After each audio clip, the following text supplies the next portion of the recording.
La Russie devient une blague. Et non, cela ne se produit pas seulement parmi ceux qui ne les aiment pas.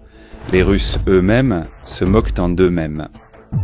Oui, cette armée qui avait plus de 12 000 chars dans son arsenal, plus de 30 000 véhicules blindés, a un stock gigantesque d'équipements de l'ère soviétique et a déjà été considérée comme la deuxième plus grande puissance militaire du monde, fait aujourd'hui certaines choses, incroyables, pour ne pas dire autre chose. Imaginez cette scène, un soldat russe fuyant au milieu du champ de bataille à vélo, guidé par un véhicule blindé lourd. Je sais, cela semble être une blague, mais cela s'est vraiment passé à la fin de l'année dernière. Les propres opérateurs de drones russes qui ont capturé la scène n'ont pas cru ce qu'ils voyaient, Pence.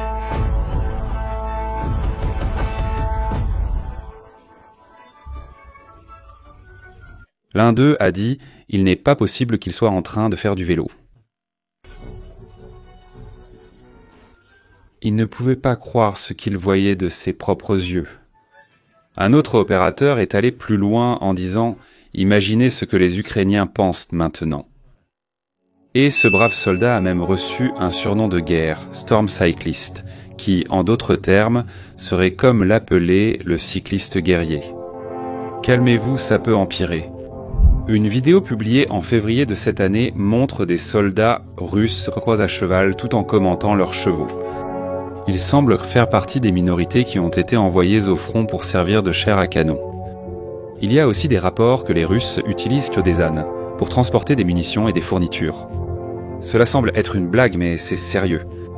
Les animaux n'ont pas été trouvés par hasard en se promenant là-bas, non, au contraire, ils ont été envoyés par le propre ministère de la Défense russe pour apporter un soutien logistique. Le lieutenant général russe Viktor Sobolev a tenté de justifier ces décisions, en disant qu'ils utilisaient également des chevaux et des chiens pendant la Seconde Guerre mondiale. Mais convenons-en, nous sommes en 2025, et si vous pensiez que c'était tout, regardez, il y a plus. Des soldats russes sont vus en train d'utiliser des motos, des quads et même des trottinettes électriques sur le champ de bataille. Impressionnant. Mais après tout, comment la puissante armée russe en est-elle arrivée à ce point ? La réponse est plus surprenante que vous ne l'imaginez, et aujourd'hui je vais expliquer en détail ce qui se passe. D'abord, mettons les choses en perspective. La guerre en Ukraine aujourd'hui peut être considérée comme la plus grande guerre en Europe depuis la Seconde Guerre mondiale. Et les chiffres sont tout simplement effrayants. En près de 3 ans de conflit, la Russie a perdu plus d'équipements militaires qu'à aucun autre moment des 80 dernières années. Pour vous donner une idée, rien qu'en 2024, les forces russes ont perdu environ 400 000 soldats. Selon des sources ukrainiennes, bien entendu. Mais d'autres estimations provenant des États-Unis et du Royaume-Uni présentent un tableau encore pire. Pour vous donner une idée de l'ampleur de ce dont nous parlons ici, c'est comme si les Russes avaient presque perdu 36 divisions entières d'infanterie motorisée. Et pour aggraver les choses, les chiffres ne font qu'augmenter. Encore plus avec l'arrivée des Nord-Coréens dans le conflit. En novembre, plus de 45 000 pertes ont été enregistrées. En décembre, le nombre est monté à près de 49 000. Ce sont plus de 1700 soldats perdus par jour. Décembre de l'année dernière a tout pour avoir été le pire mois pour les Russes à cet égard. En une seule journée, le 29 décembre, la Russie a perdu 2010 soldats. 10 jours plus tôt, le 19, ils ont établi un possible record historique. 2200 pertes en une seule journée, dans 191 affrontements de combat. C'est une échelle de pertes gigantesque que même les généraux russes les plus expérimentés n'imaginaient. C'est pas possible. Eh bien, l'un des grands problèmes derrière ces chiffres est lié à l'équipement militaire russe. Vous connaissez sûrement les célèbres stocks soviétiques de la Russie, n'est-ce pas vrai ? Pendant des décennies, l'Union soviétique a accumulé une quantité impressionnante d'équipements militaires.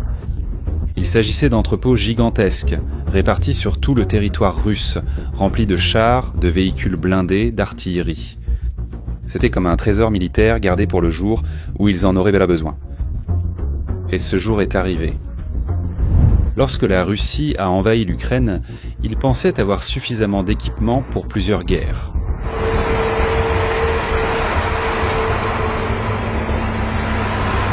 Mais la réalité s'est avérée très différente. En moins de 3 ans, ils ont perdu plus de 11 600 véhicules blindés. Selon les données d'Orix, un site néerlandais qui documente les pertes militaires avec une certaine preuve, une photo ou une vidéo, la Russie a perdu au moins 3 700 chars en ces 3 ans. En d'autres termes, c'est comme si 7 chars russes étaient détruits chaque jour ou capturés. Et voici un détail crucial que beaucoup de gens ne savent pas. Ces dépôts soviétiques, qui semblaient infinis, ils sont pratiquement vides. Et ce qui reste là-bas est dans des conditions déplorables. Imaginez seulement des réservoirs stockés depuis 30-40 ans, sans entretien adéquat, exposés au climat. Beaucoup d'entre eux sont pratiquement de la ferraille. Et savez-vous ce que la Russie fait pour compenser le manque de véhicules blindés ? Eh bien, l'une de leurs grandes idées a été d'utiliser des chevaux et des vélos. Mais je vous assure qu'ils ont fait des choses encore plus impressionnantes.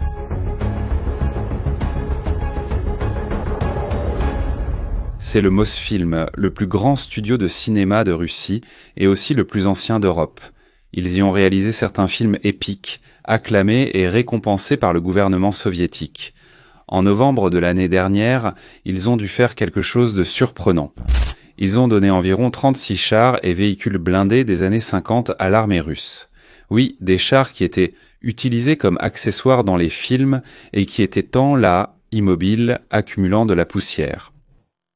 Karen Chaknazarov, directeur général du studio, a informé Poutine de cela lors d'une rencontre. Il a justifié en disant qu'il savait que l'armée de son pays aurait besoin de ces chars. Alors il a décidé d'appeler le ministère de la Défense pour venir les chercher. Aussitôt dit, aussitôt fait. Maintenant, vous devez vous demander, mais la Russie ne peut-elle pas simplement fabriquer plus d'équipements ? Et c'est là que l'histoire devient encore plus intéressante. Les sanctions internationales ont pratiquement paralysé l'industrie militaire russe. Ils ont perdu l'accès à des composants cruciaux, en particulier électroniques. La situation est devenue si critique que les Russes doivent démonter des appareils électroménagers pour obtenir des puces pour leurs missiles. C'est exact. Ils prennent des réfrigérateurs, des micro-ondes, des lave-vaisselle, enlèvent dans les semi-conducteurs et les utilisent dans les systèmes d'armement. C'est comme si vous deviez démonter votre téléphone portable pour réparer votre voiture. Et les chiffres de la production sont encore plus alarmants. La Russie perd environ 320 canons de chars et d'artillerie par mois, mais ne peut en produire que 20. Comme vous pouvez le voir, ces chiffres ne s'additionnent pas. Déjà en 2023, ils n'ont réussi à produire que 463 véhicules de combat d'infanterie BMP-3 et environ 300 à 400 transports blindés modernes de type BTR-82. C'est comme s'ils essayaient de remplir une piscine avec un verre d'eau. Mais même si cela semble comique parfois, le problème est très sérieux et va bien au-delà du manque de pièces. L'économie de guerre russe fait s'effondrer le pays. Avec des taux d'intérêt atteignant 21%, les entreprises du secteur de la défense sont au bord de la faillite. Le chef de Rostec, qui est la plus grande entreprise d'armement d'État de Russie, a lancé un avertissement dramatique. Si les taux restent ainsi, la majorité des entreprises feront faillite. Et ce n'est pas le seul à être inquiet. Le propriétaire de Severstal, l'une des plus grandes aciéries russes, a déclaré qu'il est plus rentable d'arrêter la production et de laisser l'argent générer des intérêts à la banque que de continuer à fonctionner. Imaginez seulement, les entreprises qui devraient produire de l'équipement militaire préfèrent fermer leurs portes et laisser l'argent fructifier dans l'épargne. Un autre problème sérieux auquel la Russie était confrontée est le manque de munitions avancées. En décembre, ils ont lancé une attaque à grande échelle en utilisant environ 180 drones suicides et 90 missiles balistiques et de croisière. Ça semble beaucoup, n'est-ce pas ? Mais voici le détail. Ils ne peuvent réaliser des attaques de cette ampleur que tous les quelques mois, car ils ont besoin de beaucoup de temps pour accumuler ce type de munitions. La situation étant si critique qu'ils doivent utiliser des missiles anti-navires contre des cibles terrestres. C'est comme utiliser un tournevis comme marteau. Ça fonctionne, mais ce n'est pas l'idéal et cela gaspille une ressource précieuse. Pour essayer de résoudre ce problème d'équipement, la Russie cherche de l'aide là où elle peut. La Corée du Nord, qui a envoyé un renfort d'environ 10 000 soldats mal formés pour combattre dans la région de Koursk, est un bon exemple de cela. Mais les rapports venant du champ de bataille lui-même montrent que cela fonctionne très bien. Selon le président Zelensky, un tiers de ses soldats nord-coréens a déjà été éliminé. Et ce n'était pas tout. Il y a des rapports que les Russes eux-mêmes exécutent les soldats nord-coréens qui risquent d'être capturés par les Ukrainiens. C'est une situation qui montre le désespoir dans lequel ils se trouvent. Alors, que nous réserve l'avenir ? Regardez, les analystes sont pratiquement unanimes à ce sujet. Si la guerre continue à ce rythme, la Russie n'aura pas assez d'équipements pour maintenir l'intensité actuelle du conflit jusqu'à la fin de cette année.